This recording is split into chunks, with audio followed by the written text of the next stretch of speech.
Evet, ben böyle alacağım. Bak, Sport'un oyun görünüşlerinin toplumu diyor. Bunları sonra birleştirip YouTube'a atacağım.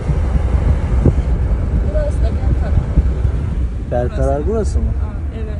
Yani Yimpaş'ın yakılan yeri mi burası? Aa, Burada önceden Yimpaş mı vardı? tam burada değil, orada. Ha.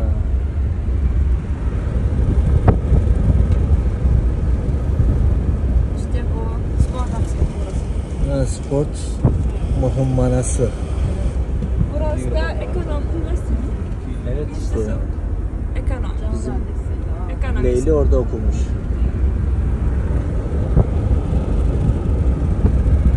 Sport okulun terası güzelmiş.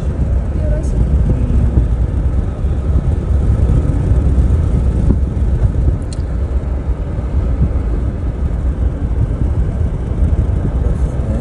Başlarlar spor toplumu.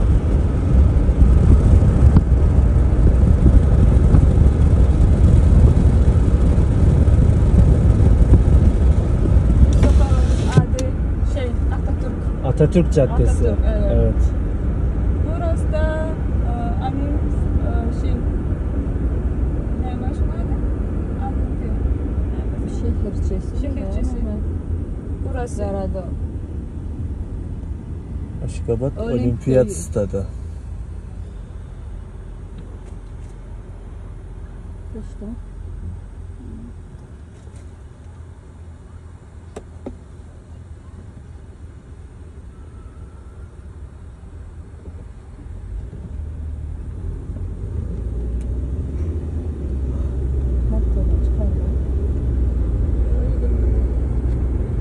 Hepsi aynı.